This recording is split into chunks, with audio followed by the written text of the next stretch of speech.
Bismillahirrahmanirrahim. Assalamualaikum warahmatullahi wabarakatuh.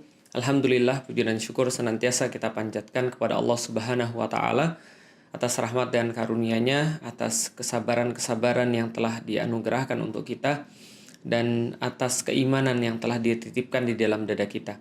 Salat dan salam semoga tercurah dan terlimpahkan kepada baginda Nabi besar Muhammad sallallahu alaihi wasallam, manusia mulia yang telah mencontohkan segala macam kebaikan-kebaikan yang bisa kita tiru. Baik kebaikan itu adalah apapun yang keluar daripada lisan kita, ataupun kebaikan itu apapun yang bisa kita perbuat dengan amal-amal kita. Teman-teman sekalian saudara rahmati Allah, seringkali kita itu merasa depresi, merasa stres, merasa tertekan. Sebab kita merasa bisa mengendalikan, bisa untuk mempengaruhi, bisa untuk bertanggung jawab atas segala sesuatu. Padahal sebenarnya manusia itu dikasih sedikit aja daripada tanggung jawab, tidak semuanya. Contoh misalnya, ada seseorang yang di zaman-zaman ini kita sudah tahu kita banyak sekali diuji dengan kematian, kita banyak sekali diuji dengan kesehatan, banyak diuji dengan harta dan seterusnya. Ketika ada seseorang yang menghadapi orang tuanya harus dipanggil oleh Allah Subhanahu wa Ta'ala dalam kondisi COVID misalnya. Keduanya dipanggil oleh Allah, lalu kemudian dia kehilangan orang-orang yang dia sayangi, dia ditinggalkan oleh orang-orang yang dia kasihi, maka ada beberapa orang yang tidak bisa menerima dan akhirnya dia stres karena mental, gitu ya. Kenapa bisa seperti itu? Karena dia merasa bahwa dia tuh punya kendali. Dia merasa tuh bahwa dia tuh bisa ngontrol sesuatu. Maka ketika dia mendapati hasil yang dia harapkan itu tidak seperti yang dia duga, maka dia stres, maka dia depresi. Nah, padahal sebenarnya teman-teman sekalian, dikit banget yang Allah itu minta kita untuk lakukan. Dan hampir sebagian besar yang terjadi itu sebenarnya bukan kita yang dimintai pertanggungjawaban. Makanya Islam itu sederhana. Islam itu minta kita untuk serius, bersungguh-sungguh dalam perkara-perkara yang Allah kasih ke kita untuk ditanggunggjawabin. Lalu kemudian dalam perkara-perkara yang kita nggak tanggung jawab, ya kita berserah kepada Allah. Itulah arti daripada Islam. Islam itu adalah agama yang berserah. Muslim itu berarti orang yang menyerahkan, pasrah. Tapi pasrah itu bukan berarti ya seperti yang kita kenal selama ini, tidak melakukan apapun, itu bukan pasrah. Nanti coba kita akan perdalam dan coba kita akan luaskan bahasanya. Jadi gini teman-teman sekalian, ada satu kisah di dalam Al-Quran yang bisa kita jadikan sebagai satu pedoman misalnya. Suatu waktu Rasulullah Shallallahu Alaihi Wasallam itu mendapati Abu Thalib, pamannya sedang sakaratul maut, dan kita sudah tahu pamannya ini adalah salah seorang yang sangat dicintai oleh Rasulullah Shallallahu Alaihi Wasallam. Kenapa? Karena pamannya lah yang memberikan perlindungan, memberikan jaminan, memberikan bahkan harta, bahkan ya apapun yang diperlukan oleh Nabi Muhammad ketika berdakwah. Salah satu pelindung Rasulullah ketika menjalankan dakwah Islam adalah pamannya Abu Thalib. Tapi sayangnya pamannya ini sekarat, tidak dalam keadaan Islam. Maka Rasulullah Shallallahu Alaihi Wasallam pergi lalu meyakinkan pamannya untuk terakhir kali dan benar-benar berharap bahwasanya pamannya akan masuk kepada Islam. Tapi apa yang terjadi? Pamannya Abu Thalib wafat dalam keadaan bukan Muslim. Maka kebayanglah seperti apa sedihnya Rasulullah Shallallahu Alaihi Wasallam. Para penulis sejarah menggambarkan ini sebagai Ammul Huzn, sebagai salah satu yang menyebabkan kenapa tahun itu disebut dengan tahun kesedihan. Karena Rasulullah kehilangan Abu Thalib dalam keadaan tidak beriman. Kalau seandainya kita nggak usah berpikir bagaimana Rasulullah yang benar-benar mendapatkan segala sesuatu yang spesial daripada pamannya Abu Thalib. Kita aja misalnya, kalau kita mengandai-andai kita berada di posisi Rasulullah Shallallahu Alaihi Wasallam, mungkin kita berpikir, padahal kan saya kan pengen banget orang ini masuk Islam. Saya kan sangat-sangat menginginkan orang ini masuk Islam. Saya berharap banget orang ini masuk Islam. Kok ya Allah nggak memberikan kesempatan pada orang ini untuk masuk Islam? Itu kalau kita. Tentunya kalau Rasulullah nggak sampai kayak gitu. kok bisa sih yang lain itu mendapatkan hidayah, mendapatkan kebaikan, kok yang ini nggak dapat sih? Padahal kita kan pengen banget, dia kan deket banget sama saya. Maka kalau seandainya kita aja kondisinya mungkin kayak begitu, bayangkan kesedihan Rasulullah Shallallahu Alaihi Wasallam ketika mendapati pamannya itu tidak sesuai dengan harapannya. Makanya Allah kemudian menurunkan satu ayat yang merupakan ayat penghibur kepada Rasulullah, sekaligus ayat untuk mengingatkan Rasulullah Shallallahu Alaihi Wasallam. Maka Allah berfirman, Innaka la tahdi man ahbabta, walakinnallaha yahdi man yasha, wa huwa a'lamu bil muhtadin. Wahai Muhammad, kamu tidak menunjuki seseorang. Wahai Muhammad, hidayah itu bukan di tanganmu. Kamu nggak bisa ngasih hidayah kepada orang. Itu adalah pertama yang Allah sampaikan kepada Rasulullah Sallallahu Alaihi Wasallam. Lalu kemudian Allah sampaikan, akan tetapi akulah yang memberikan hidayah itu kepada orang yang aku kehendaki. Dan Allah menutupnya, aku lebih tahu tentang siapa yang layak mendapatkan hidayah, yang dia mau mendapatkan hidayah. Maka ini seolah-olah ingin menyampaikan pada Rasulullah Shallallahu Alaihi Wasallam yang mungkin pada saat itu dituduh gagal, atau pada saat itu dibilang nggak mampu, atau yang pada saat itu dibilang, alah bagaimana dia bisa nyelamatin orang-orang yang lain, orang pamannya yang paling dekat aja dia nggak bisa nyelamatin, orang pamannya aja dia nggak bisa jadiin Islam, bagaimana yang lain. Dalam kondisi kayak begitu, Allah sampaikan kepada Nabi Muhammad, wahai Muhammad, kamu bukan yang ngasih hidayah. Tidak ada satupun manusia yang bisa ngasih hidayah. Akan tetapi hidayah itu punya aku dan aku kasih kepada siapapun yang aku kehendaki, yang aku kira layak untuk mendapatkan hidayah Islam. Maka kita bisa mendapati di sini ada dua daerah, ada dua wilayah pada kehidupan manusia. Pertama adalah wilayah yang dia tidak bisa kuasai, dan yang satu lagi adalah wilayah yang dia kuasai. Maka seolah-olah Allah ingin menyampaikan kepada Nabi Muhammad, wahai Nabi Muhammad, menunjuki manusia siapa yang dapat hidayah, dia bisa beriman kepada Allah, itu bukan tanggung jawabmu sama sekali. Maka kalau ada orang yang beriman kepada Allah, itu berarti kerjaannya Allah. Kalau ada orang yang nggak beriman pada Allah, itu bukan urusanmu, itu adalah urusannya Allah. Kenapa? Karena above pay grade kalau zaman sekarang, above your pay grade, bahwa memberikan keimanan itu di luar daripada kerjaan kita. Kita nggak dibayar untuk itu. Kita dibayar untuk melakukan usaha-usaha dakwah. Kita dibayar dalam tanda kutip oleh Allah untuk melakukan maksimalisasi dakwah Islam. Semaksimal mungkin, berusaha sebisa mungkin. Tapi siapapun yang dapat hidayah itu bukan urusan manusia lagi, termasuk Rasulullah Muhammad.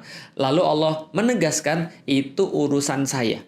Maka kamu nggak usah mikirin, kamu nggak usah sedih, kamu nggak perlu terlalu banyak untuk masukin dalam hati. Kenapa? Karena itu bukan urusan kamu, itu urusan saya. Dalam perkara-perkara ini juga sama. Kadang contoh misalnya, itu kalau Rasulullah, bagaimana Allah mengajari Rasulullah dan tentunya mengajari kita sebagai umatnya Rasulullah Sallallahu Alaihi Wasallam. Bagaimana misalnya kalau kita menemukan orang yang sakit? Apakah itu adalah orang yang kita kasihi, apakah itu adalah orang yang kita cintai, atau orang yang penting dalam kehidupan kita. Kemudian tentu dong kita menginginkan dia sembuh. Kita doain, kita usahakan perawatan yang terbaik, kita semangatin dia, kita motivasi dia, kita berikan obat-obatan yang paling hebat yang mampu kita beli. Pokoknya semua usaha-usaha yang terbaik. Tapi setelah usaha itu, ternyata toh Allah pengen mengambil dia. Ternyata toh Allah lebih sayang sama dia dan meminta dia berpulang pada Allah Subhanahu wa Ta'ala. Maka apa yang kita lakukan? Yang kita lakukan hanyalah bisa berkata, Inna lillahi wa inna ilaihi roji'un. Sedih, iya. Tapi kesedihan itu tidak sampai untuk dalam tanda kutip justru kita melakukan hal-hal yang tidak produktif. Seperti bertanya, kenapa Allah mengambil? Kenapa Allah kemudian tetap menjadikan dia nggak bisa sembuh? Kenapa dia harus mati? Kenapa nggak yang lain? Kita nggak melakukan hal-hal yang nggak produktif kayak gini. Kenapa? Itu bukan urusan kamu. Nyawa manusia itu bukan urusan kamu. Ajal itu bukan urusan kamu. Itu urusannya Allah. Jadi kamu nggak perlu merasa bersalah tentang itu. Tugasmu itu sudah kamu lakukan. Sedangkan itu adalah above your pay grade. Itu di luar daripada apa yang Allah sampaikan dan Allah wajibkan kepada kita. Sama seperti juga ketika kita mencari rezeki. Kita mencari rezeki susah-susah. Kita punya anak banyak. Tiba-tiba sudah membuat plan dengan sempurna, bisnis plan dengan baik. Kita lakukan segala sesuatu yang diperlukan. Tiba-tiba ada lockdown. tiba-tiba ada pembatasan. Sehingga kita nggak bisa buka toko, sehingga kita nggak bisa melakukan bisnis kita, sehingga bisnis kita harus tertunda. Lalu kemudian kita stres. Lalu anak saya harus makan apa? Istri saya harus makan apa? Kalau nggak bisa makan, nggak bisa hidup. Itu di luar bayaranmu, above your pay grade. Yang ngasih makan itu Allah, yang ngasih rezeki itu Allah. Maka itu semua nggak perlu dalam tanda kutip dipikirkan. Nggak perlu kita risau, nggak perlu kita gontai, nggak perlu kita merasa khawatir. Kenapa? Itu urusannya Allah. Urusan kita adalah melakukan segala sesuatu yang terbaik. Biarkan, kasih Allah urusan Allah. Jangan ngurusin urusannya Allah. Sama kayak juga dakwah. Dakwah kita itu urusan kita apa? Mengusahakan dakwah yang terbaik, mencari perantara yang paling bagus, berbicara dengan yang paling fasih, mencari dalil yang paling cocok, lalu kemudian memberikan memberikan dakwah sesuai dengan kehendak atau sesuai dengan akal manusia, lalu berusaha untuk sebaik-baiknya mengantarkan dakwah. Itu urusan kita. Mengenai orangnya senang atau tidak dengan dakwah kita, apakah kita dimaki setelahnya, atau kita dihina setelahnya, ataukah ada orang yang tepuk tangan lalu kemudian memuji, wah keren banget dakwahnya, itu bukan urusan kita lagi. Itu sudah urusannya Allah. Makanya enak banget kalau kita sudah memahami hal ini. Memahami bahwa ada urusannya Allah dan ada urusannya kita. Dan kita nggak nyampurin urusannya Allah karena kita sudah sibuk dan kita sudah benar-benar mencoba untuk memaksimalkan urusan kita. Makanya dalam panah itu ada ungkapan begini. Menarik panah itu adalah urusan kita. Menarik panah adalah usahanya manusia. Setelah kita melepas panah itu, kita sudah lepas, maka itu sudah takdirnya Allah. Jadi ikhtiar itu cuma pada menarik saja sampai titik itu. Jadi memegang panahnya itu ikhtiar, mencari soft yang terbaik itu ikhtiar, memasang vanes yang paling bagus itu ikhtiar, memasang poin itu ikhtiar, memilih busur yang benar itu ikhtiar, mempelajari cara menarik, cara berdiri, cara teknik-teknik memanah dan segala macam itu ikhtiar. Tapi setelah kita tarik, lalu kemudian kita lepas panahnya itu, maka setelah kita lepas, maka itu sudah takdirnya Allah Subhanahu wa taala. Maka orang-orang yang memanah itu diajari dari awal. Kalau tepat, maka Allah yang harus dipuji. Kalau tidak tepat, maka jangan untuk menghina orang yang nggak tepat, atau menghina atau mencela lemparan kita yang nggak tepat. Jangan beralasan. Kalau tepat, alhamdulillah. Kalau tidak tepat, ya sudah alhamdulillah ala kulli hal. Artinya adalah apa? Kita memahami betul titik kita itu sampai di mana, bisa berusaha. Tapi kan sulit untuk membedakan mana yang bisa kita usahakan, mana yang tidak bisa kita usahakan. Iya, memang sulit. Makanya para ahli ilmu itu berkata, perbanyaklah berdoa kepada Allah, ya Allah, berikan aku kekuatan untuk bisa mengubah apa yang bisa aku ubah, dan berikan aku kesabaran untuk bisa bersabar atas apa yang tidak bisa aku ubah.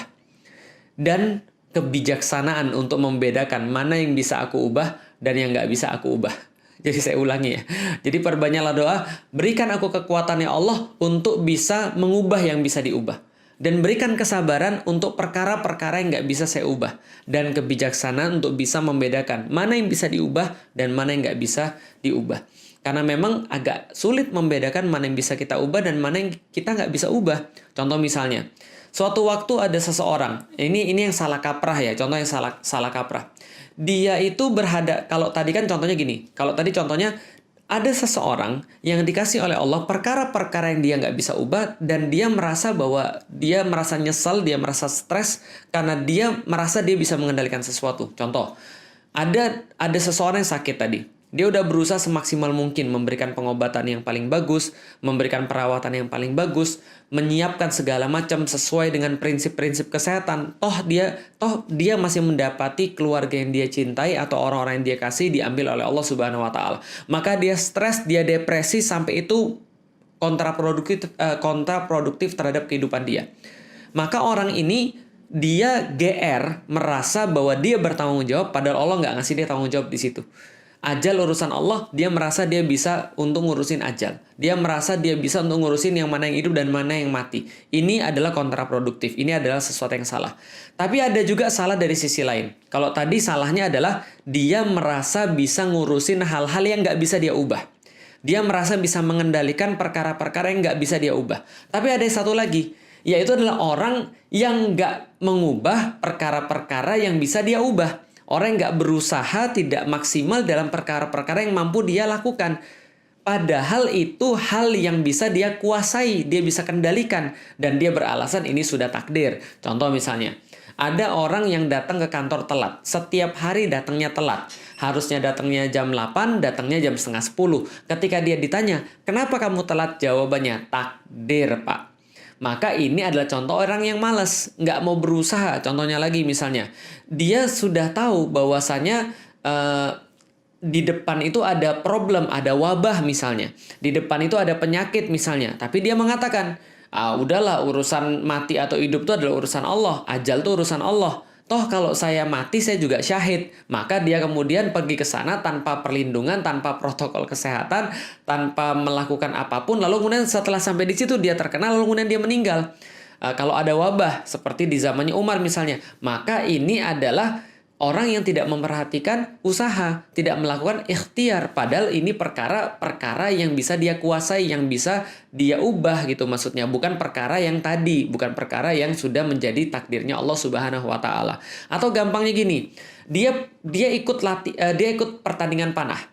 Ketika ikut pertandingan panah, ini pertandingan panah tingkat nasional. Maka dia datang dengan panahnya, dengan busurnya, lalu orang tanya, kok kamu pakai busurnya kayak gitu? Iya, memang terserah aja. Lalu kok kamu pakai anak panahnya nggak cocok sama busurnya? Ya terserah aja dong. Lalu dia ditanya lagi, kamu udah latihan berapa lama? Ya aku nggak latihan. Kenapa? Aku tawakal pada Allah Subhanahu wa Ta'ala. Kalau Allah pengen aku menang, aku tetap menang. Kalau Allah pengen aku kalah, ya udah aku kalah. Aku nggak peduli. Kenapa? Semuanya sudah ditentukan oleh Allah Subhanahu wa Ta'ala. Fa'alu lima yurid. Allah melakukan apa yang dia inginkan. Kalau Allah menghendaki saya menang, saya pasti menang. Ini juga sama, ngawur. Kenapa? Karena dia tidak melakukan yang seharusnya, dia tidak mengusahakan yang seharusnya dia usahakan. Dia tidak maksimal dalam perkara-perkara yang bisa dia kendalikan. Makanya dalam kasus ini Rasulullah mencontohkan bahwa Rasul ketika pergi jihad fisabilillah itu pernah memakai baju zirah 2 lapis. Kenapa? Karena ini berada dalam wilayah kekuasaannya Rasulullah. Rasul ingin mencontohkan, iya memang Allah pasti akan membantu orang-orang mukmin. Allah pasti akan memenangkan orang-orang mukmin, tapi ikhtiarnya kamu sempurnakan dulu. Kenapa? Karena itulah namanya jihad. Jihad itu menyempurnakan ikhtiar, memaksimalkan perkara usaha. Itu jihad. Maka kalau orang sudah maksimal dalam usahanya, melakukan apapun yang dia bisa, lalu dia berjihad di jalan Allah, maksimal dalam persiapannya, maksimal dalam amalnya, lalu tetap dia meninggal, itulah namanya syahid. Maka kalau ada orang di zaman sekarang, contoh misalnya dia sakit kena COVID, padahal dia sudah melakukan protokol kesehatan, dia udah benar-benar menjaga dirinya, lalu dia masuk rumah sakit, dia mengusahakan pengobatan yang terbaik, dia benar-benar pengen sembuh, termotivasi, pengen cepat sehat, lalu dia mengusahakan obat-obatan yang terbaik, herbal, lalu kemudian obat-obatan dari dokter, bukan obat untuk menaikkan imun misalnya, yang terbaik semua dia usahakan. Toh dia tetap meninggal. Maka kata Rasulullah, siapa yang mendapatkan wabah, lalu kemudian dia bersabar, lalu kemudian dia ridho dengan ketentuan itu, lalu maksimal dalam melakukan hal-hal yang harus dia lakukan, dan kalaupun dia tetap mendapati kematian setelah itu, maka Rasul katakan dia dapat pahala syahid, dan keluarganya ya sudah, ini sudah ketentuan Allah, sudah syahid. Maka yang harus kita lakukan tuh simple. Islam tuh sederhana banget, anti stres. Islam tuh anti kena mental. Islam tuh anti depresi. Kenapa? Karena menaruh segala sesuatu pada porsinya. Kalau kita sudah melakukan segala sesuatu yang kita bisa, dan itu sudah paling maksimal, maka terjadi sesuatu yang nggak kita inginkan, ya udah tinggal bilang innalillahi wa inna ilaihi rojiun. Sedih boleh, tapi jangan sampai itu membuat kita kontraproduktif dengan cara menyalahkan orang, menyalahkan diri sendiri, apalagi menyalahkan Allah. Ini yang kemudian dikatakan nggak benar. Makanya kayak tadi misalnya kayak ceritanya Rasulullah, lalu Allah kemudian menasihati Rasulullah, menghibur Rasulullah, ini bukan salah kamu, bukan berarti juga dakwamu gagal, tapi memang ya ini sudah ketentuan Allah. Udah mau gimana lagi? Itu bukan urusan kamu loh untuk memberikan hidayah, apalagi kita. Jadi ada banyak hal yang kita tuh harusnya nggak usah mikirin. Dan kita itu jadi stres karena kita mikirin perkara-perkara yang harusnya kita nggak mikirin. Kenapa harusnya nggak kita mikirin? Karena Allah tahu kita nggak bisa berbuat apapun. Jadi apa yang kita harus lakukan? Bermaksimal, bersibuk, lalu kemudian berusaha sebisa mungkin dalam perkara-perkara yang kita bisa kuasai. Banyak banget perkara-perkara yang kita nggak bisa kuasai. Makanya, mungkin sebagian besar stres kita itu adalah ketika kita itu merasa bisa mengendalikan segala sesuatu. Merasa bisa mengendalikan anak. Merasa berpengaruh pada anak. Merasa punya kontrol terhadap anak. Maka ketika anak kita berbuat segala sesuatu yang kita nggak suka, kita jadi stres, kita jadi depresi. Kita merasa bisa mengontrol karyawan. Kita merasa bisa mengontrol kehidupan, kesehatan. Bisa mengontrol rizki. Itu yang kemudian kadang-kadang membuat kita itu stres. Makanya Islam itu adalah berserah. Berserah pada apa? Berserah kepada Allah dalam perkara-perkara yang memang kita nggak bisa kuasai. Karena memang kita nggak pernah bisa mengendalikan seseorang in the first place. Kita nggak pernah bisa mengendalikan anak sebenarnya. Maka ya udah berserah kepada Allah setelah kita melakukan segala sesuatu yang bersifat maksimal. Tapi ingat, bukan berarti kita kayak orang tadi yang pergi panah lalu nggak latihan dengan alasan kalau Allah pengen ya saya pasti menang. Ya itu juga salah. Maka perbanyak doa, ya Allah, mudah-mudahan Engkau bisa memberikan saya kekuatan untuk bisa mengubah apa yang bisa saya ubah, kesabaran untuk bersabar dalam perkara-perkara yang nggak bisa saya ubah, dan kebijaksanaan untuk bisa membedakan mana yang bisa saya ubah dan mana yang nggak bisa saya ubah. Teman-teman sekalian, mudah-mudahan Allah merahmati teman-teman sekalian untuk bisa bersabar dalam perkara-perkara ketentuan Allah Subhanahu wa Ta'ala. Assalamualaikum warahmatullahi wabarakatuh.